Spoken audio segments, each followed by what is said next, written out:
Taste the Daily. Salem மாவட்டம் எடப்பாடி அருகே கச்சுப்பள்ளி ஏரிக்கு காவிரி உபரிநீர் நிரப்பும் திட்டம் வழங்கிய அதிமுக பொதுச் செயலாளர் எடப்பாடி கே பழனிசாமிக்கு விவசாயிகள் நன்றி தெரிவித்தனர். 55 ஏக்கர் பரப்பளவு கொண்ட ஏரிக்கு மேட்டூர் அணை உபரிநீரை கொண்டுவர அதிமுக ஆட்சியில் அப்போதைய முதல்வர் எடப்பாடி கே பழனிசாமி ஆவண செய்தார். ஆட்சி மாற்றம் ஏற்பட்ட நிலையில் விடிய அரசு அதனை ஆமை வேகத்தில் செயல்படுத்தியதை கண்டித்து 5ஆம் தேதி விவசாயிகள் போராட்டம் நடத்தினர்.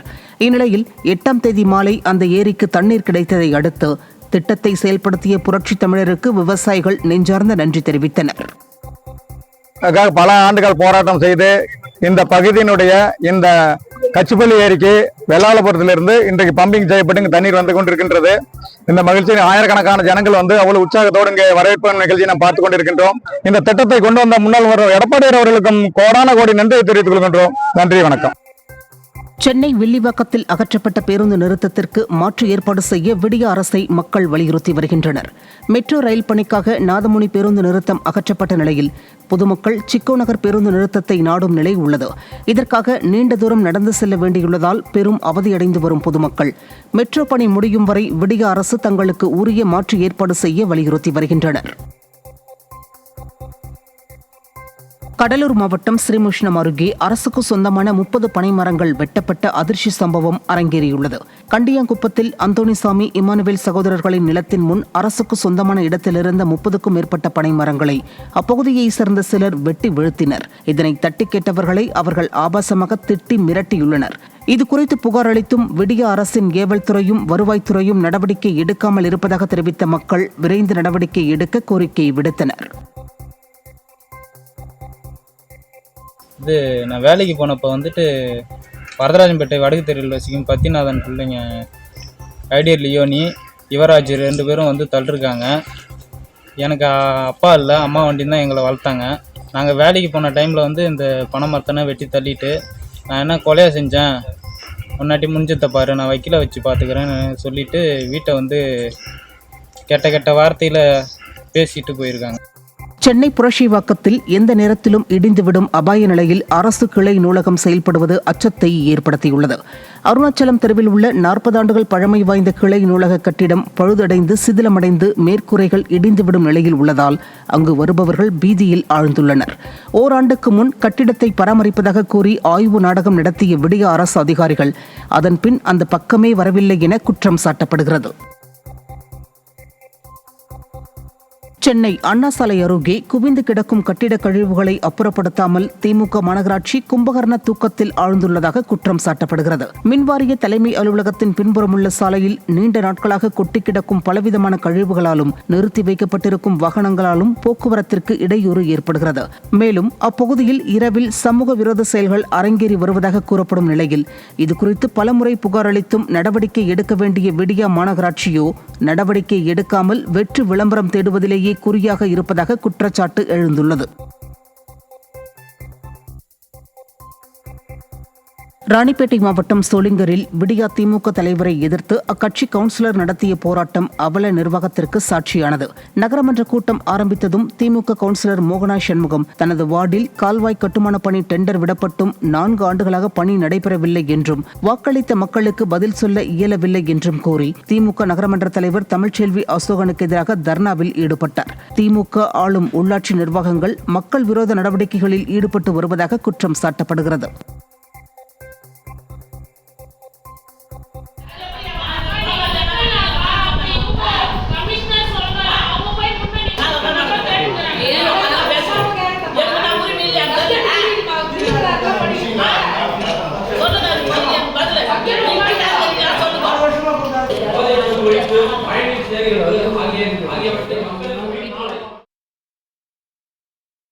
மயிலாடுதுறை மாவட்டம் சேத்தூர் அருகே விதிகளை மீறி விடியா திமுகவினருக்கு குளத்தில் மண் எடுக்க அனுமதி கொடுத்த வட்டாட்சியரை கண்டித்து கிராம மக்கள் சாலை மறியலில் ஈடுபட்டனர். பூம்புகார் எம்எல்ஏ நிவேதா முருகன் என்பவரின் ஆதரவுடன் அதிகாரிகள் துணையுடன் ஊத்துக்குப்பை பகுதி திமுக பிரமுகரான ராஜ்குமார் என்பவர் மன்னிப்பள்ளம் கிராமத்தில் உள்ள குளத்தில் விதிமுறைகளை மீறி மண் எடுப்பதாக கூறப்படுகிறது. இதனை கண்டித்து பணிகளை தடுத்து நிறுத்திய கிராமத்தினர் சாலை மறியலில் ஈடுபட்டதுடன் ஆட்சியரிடம் புகார் மனு அளித்தனர். நாமக்கல் மாவட்டம் திருச்செங்கோடு பெரிய ஓங்காளியம்மன் கோயில் சீரமைப்பு பணியின் போது 100 ஆண்டுகள் பழமை வாய்ந்த ஓங்காளியம்மன் மண் சிலை கண்டெடுக்கப்பட்டது. இந்த கோயிலில் 30 ஆண்டுகளுக்கு பிறகு கும்பாபிஷேகத்தை ஒட்டி சீரமைப்பு பணிகள் நடைபெற்று வருகிறது. கோயிலின் கருவறை பகுதியில் கிரானைட் கல் பதிப்பதற்காக பள்ளம் தோண்டியபோது சிதிலமடைந்த ஓங்காளியம்மன் மண் சிலை கண்டெடுக்கப்பட்டது. இதை அறிந்த ஏராளமானோர் கோயிலுக்கு வந்து கண்டெடுக்கப்பட்ட அம்மன் சிலையை பார்வையிட்டு வருகின்றனர். கன்னியாகுமரி மாவட்டம் நாகர்கோவிலில் உள்ள ஆட்சியர் அலுவலகத்தில் ஜாக்டோஜியோ சார்பில் பெருந்திரள் முறையீடு ஆர்ப்பாட்டம் நடைபெற்றது. அப்போது திறனற்ற ஸ்டாலின் அரசின் தேர்தல் கால வாக்குறுதியான பழைய ஓய்வூதிய திட்டத்தை அமல்படுத்த வேண்டும் உள்ளிட்ட 9 கோரிக்கைகள் வலியுறுத்தப்பட்டது. இதில் அரசு ஊழியர்கள், ஆசிரியர்கள் என 100க்கும் மேற்பட்டோர் கலந்து கொண்டு கோரிக்கைகளை நிறைவேற்றவில்லை எனில் மீண்டும் மிகப்பெரிய போராட்டம் நடத்தப்படும் என விடிய அரசுக்கு எச்சரித்தனர்.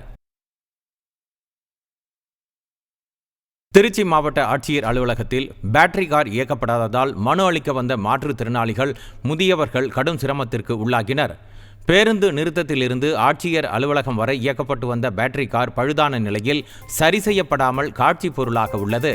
இதனால் மக்கள் குறைதீர் கூட்டத்தில் மனு அளிக்க வந்த முதியவர்கள் மற்றும் மாற்றுத்திறனாளிகள் அவதிக்குள்ளாகினர். பழுதான பேட்டரி காரை கூட இந்த திமுக அரசால் சீரமைக்க முடியாதா என மக்கள் ஆவேசம் அடைந்துள்ளனர். திருச்சியில் செந்தில் பாலாஜி பெயரை கூறி பல கோடி ரூபாய் மதிப்புடைய சொத்தை அபகரித்த கும்பல் மீது நடவடிக்கை எடுக்க கோரி ஆட்சியரிடம் மனு அளிக்கப்பட்டுள்ளது.